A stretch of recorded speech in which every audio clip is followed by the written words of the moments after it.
বিপ্লবী ছাত্র নেতাদের বিপ্লব যেতে যেতে এখন দেখছি মাহফুজ আবদুল্লাহর মতো আধ্যাত্মিক ছাত্রনেতা এসেছে।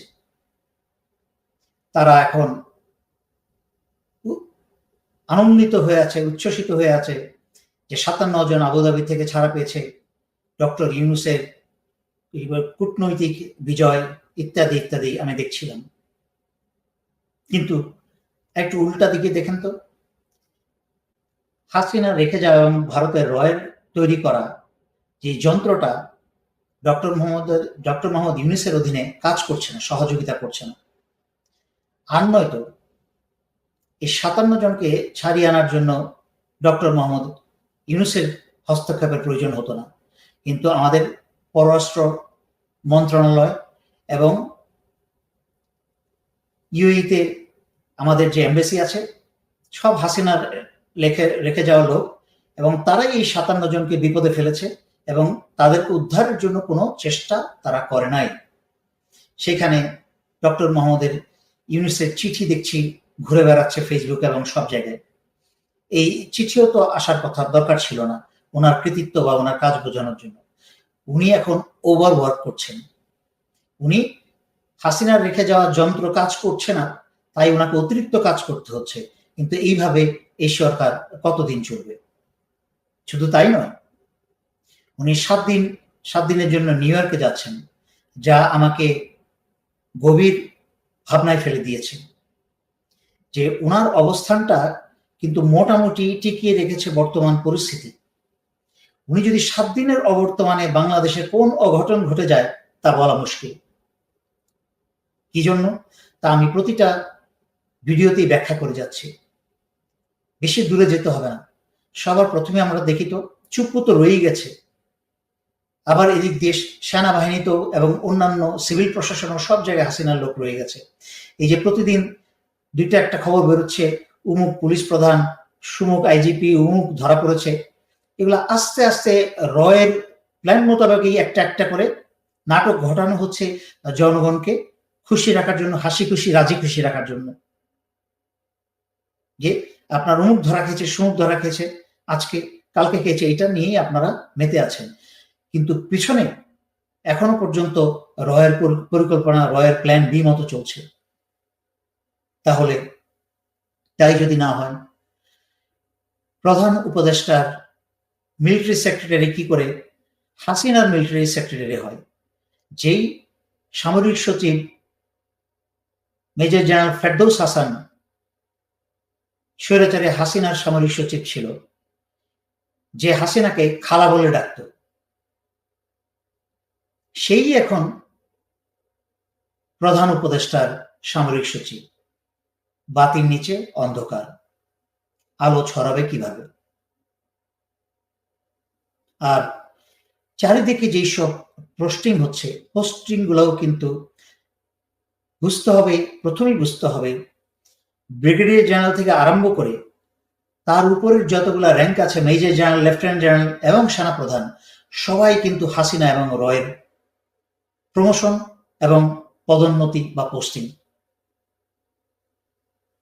সুতরাং আপনি কি মনে করেন 15 বছর স্বৈরাচারী হাসিনার কাছ থেকে এই সকল প্রকার ঘুষ এবং অবৈধ দেশবিরোধী সুবিধা নিয়ে এবং আনডিজার্ভিং বা যেই প্রমোশন পোস্টিং পাওয়ার কথা ছিল না, যোগ্য অফিসারদেরকে সরিয়ে এই অযোগ্য দেশদ্রোহীদেরকে প্রমোশন পোস্টিং দেওয়া হয়েছে? তারা কি এক রাত্রেই, গুলি তো তারা খায় নাই, মারামারি তো তারা করে নাই, তারা কি এক রাত্রের মাঝখানেই হাসিনার প্রতি তাদের যে লয়্যালটি, সেই লয়্যালটি ছেড়ে দিয়ে ভুলে গিয়ে প্রধান উপদেষ্টা ডক্টর ইউনূসের প্রতি লয়াল হবে বা ছাত্রদের প্রতি লয়াল হবে? বিশেষ করে যেই ছাত্রদের কোনো ধারণাই নেই যে কাকে কোথায় পোস্টিং করা হচ্ছে, কি ধরনের লোক পোস্টিং করা হচ্ছে, তারা কি করে পরিস্থিতির সামাল দিবে, তারা কি করে আগামীকালকে সামাল দিবে, তারা কি করে আগামী মাস সামাল দিবে। এই যে মেজর জেনারেল রফিকুল ইসলামকে বসানো হয়েছে বাংলাদেশ রেড ক্রিসেন্টের চেয়ারম্যান করে, একটা দুশ্চরিত্রবান একটা লোক, যে বিডিআর এর হত্যার সকল রিপোর্ট, তদন্ত রিপোর্ট সমস্ত কিছু ধ্বংস করে দিয়ে হাসিনা যেভাবে নির্দেশ দিয়েছে সেইভাবে সে তৈরি করে যারা যারা ক্রিমিনাল, যারা হত্যাকারী, তাদের সবাইকে পার পাইয়ে দিয়েছে। তার মানে বিডিআর হত্যার সাথে তার সেও জড়িত। এরকম একটা লোককে কিভাবে রেড ক্রিসেন্টের মতো একটা মানবিক সংস্থার চেয়ারম্যান বানানো হয়? তাই চলছে। যশোর থেকে জেনারেল মাহবুবকে যখন যশোর এসে নাটক করলো হাসিনার নির্দেশে, রয়ের নির্দেশে একটা গন্ডগোল সৃষ্টি করার চেষ্টা করলো সামরিক বাহিনীর সাথে বা সেনাবাহিনীর সাথে গোপালগঞ্জে, সেই ড্রামার পরে তাকে এনে আবার ডিজিডিপিতে বসানো হলো। তার মানে কি? এটা একটা পুরস্কার পোস্টিং। তাকে সাজা না দিয়ে তাকে এনে যে এখানে চুরি করা যায়, পয়সা বানানো যায়, সেরকম একটা জায়গায় বসানো হলো। এবং চারিদিকেই কিন্তু সেই ধরনের পোস্টিং। মানে হাসিনার ইধার কা মাল উধার, উধার কা মাল ইধার, এই হচ্ছে হাসিনার জিনিসটি। কিন্তু এই মালপত্রগুলোই কিন্তু এই পাশ থেকে ওই পাশে রাখা হচ্ছে, ওই পাশ থেকে এই পাশে রাখা হচ্ছে। ঘুরে ফিরে কিন্তু হাসিনার রেখে যাওয়া সরকারই রয়ে যাচ্ছে।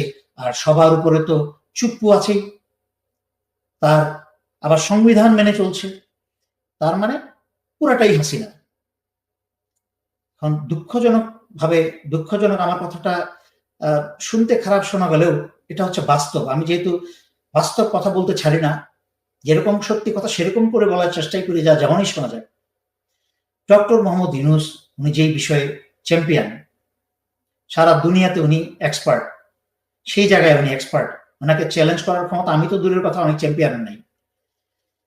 কিন্তু উনি যেই জায়গায় বসেছেন এবং যেই কাজ করার চেষ্টা করছেন, ওনার এই বয়সে যেসব পোস্টিং প্রমোশন ডানে বামে হচ্ছে, যা কাজ হচ্ছে, এগুলো বোঝার মতো ক্ষমতাও ওনার নাই। এটা কিন্তু ডিসক্রেডিট দিচ্ছে না ওনাকে। এটা ওনার বিষয় না, ওনার সাবজেক্ট না, ওনার জানার কথা না। এবং ওনার আশেপাশে যারা আছে, যেসব দুই একজন উপদেষ্টাকে দেখা যাচ্ছে, তারাও কেউ ফিট না। এবং ডক্টর ইউনূসের যে উপদেষ্টা নিয়োগ দেওয়া হয়েছে, উনিও কিন্তু, আমি আগেও ব্যাখ্যা করেছি আমার ভিডিওতে, উনিও কিন্তু অ্যাকশন নেওয়ার মতো কোনো লোক না। উনি হচ্ছে একটু ব্যক্তিগত রুচিবান টাইপের লোক, কিন্তু একটা অকুস্থলে এসে সেটাকে সামাল দেওয়ার মতো কোনো যোগ্যতা আমার জানা মতে, আমার এবং আমার বহু কলিগের জানা মতে ওনার নাই। আমি জানি না কেউ কারা এগুলো বসাচ্ছে। আমি অনুমান, আমি বুঝতে পারছি কারা করছে। কারণ হাসিনার লেখে যাওয়া লোক জন্যই করছে। চুপ্পু এবং তাদের প্রধানরাই, যারা বাহিনীতে রয়ে গেছে, তারা এইসব পোস্টিং গুলো দিচ্ছে। যেরকম ভাবে অস্বীকার করা হয়েছিল যে স্বৈরাচারী শেখ হাসিনা পালিয়ে যাচ্ছে, এটা ওনার ধারণায় ছিল না।